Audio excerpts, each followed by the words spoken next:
گالیوں میں بیٹھ جا، طلب ہے کچھ تو، طلب ہے کچھ تو۔ واقعہ ہے کہ اس زمانے میں امساک براں کی بے حد شکایت تھی، یعنی کہ بارش کی کمی تھی۔ بہت سمے سے بارش نہیں ہو پا رہی تھی، شہر پریشان تھا۔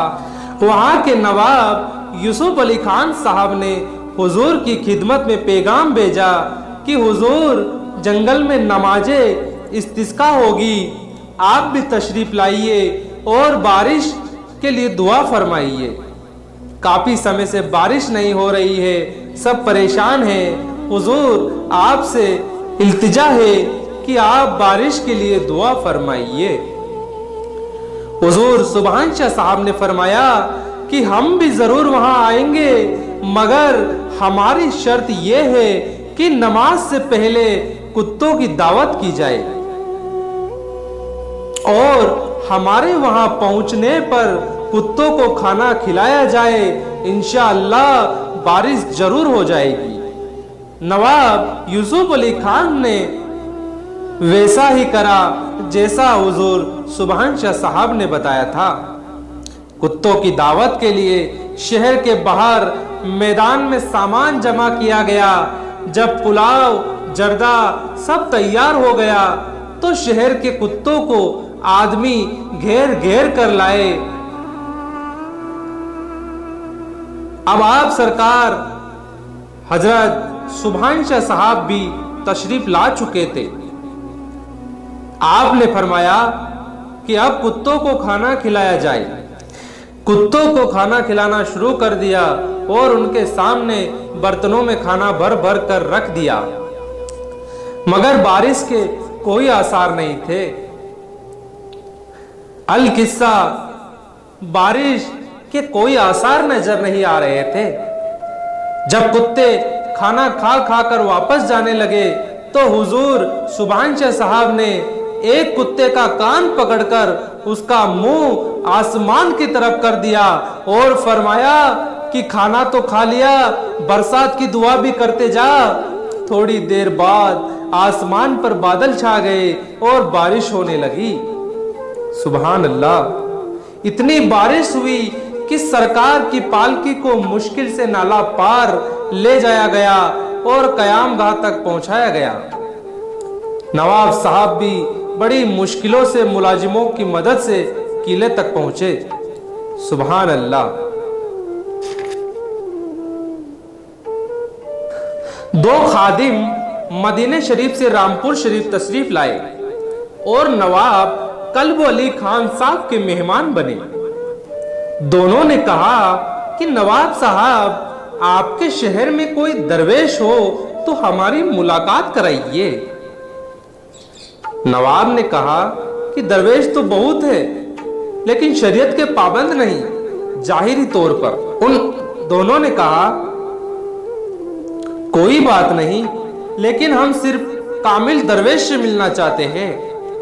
نواب صاحب نے حکیم شہادت علی خان کو بلایا اور دونوں مدینہ واسیوں کو ان کے ساتھ حضور سبحان شاہ صاحب کی خدمت میں بھیج دیا۔ حضور کی بارگاہ میں جب پہنچ گئے تو حضرت سبحان شاہ صاحب نے فرمایا، آپ دونوں کہاں سے تشریف لائے ہو؟ ان دونوں نے کہا، جی مدینے سے۔ آپ نے فرمایا، کون سے مدینے سے آئے ہو؟ کیا تم مدینے کا مطلب بھی جانتے ہو؟ انہوں نے کہا، رسول کے مدینے سے آئے حضور۔ حضور نے فرمایا، مدینے کے معنی شہر کے ہیں، اور کس رسول کے مدینے سے آئے ہو؟ تمہارے رسول کا نام کیا ہے؟ انہوں نے کہا، جی محمد مصطفیٰ صلی اللہ تعالی علیہ وسلم ہے۔ ہمارے حضور سبحان شاہ صاحب نے فرمایا، آپ محمد مصطفیٰ صلی اللہ تعالی علیہ وسلم تو خدا کے رسول تھے، تمہارے رسول نہ تھے؟ حضور نے فرمایا، آپ صحابوں کا یہاں کیسے آنا ہوا؟ انہوں نے کہا کہ ہم خدا کی تلاش میں ہندوستان آئے ہیں اور نواب صاحب کے گھر پر مہمان ہیں۔ حضور نے فرمایا، اچھا تم کو خدا ملا یا نہیں ملا؟ پھر آپ نے ایک خادم سے فرمایا کہ ہمارے مکان میں سے صندوق اٹھا لاؤ۔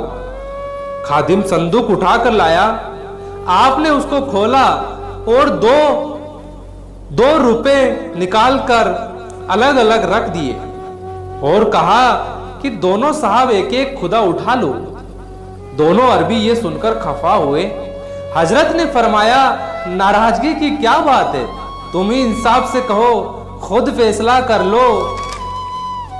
عرب سے تم اللہ و رسول کا گھر چھوڑ کر اسی خدا کی تلاش میں ہندوستان آئے ہو اور نواب صاحب کے یہاں اسی خدا کے حاصل کرنے کی غرض سے ٹھہرے ہو۔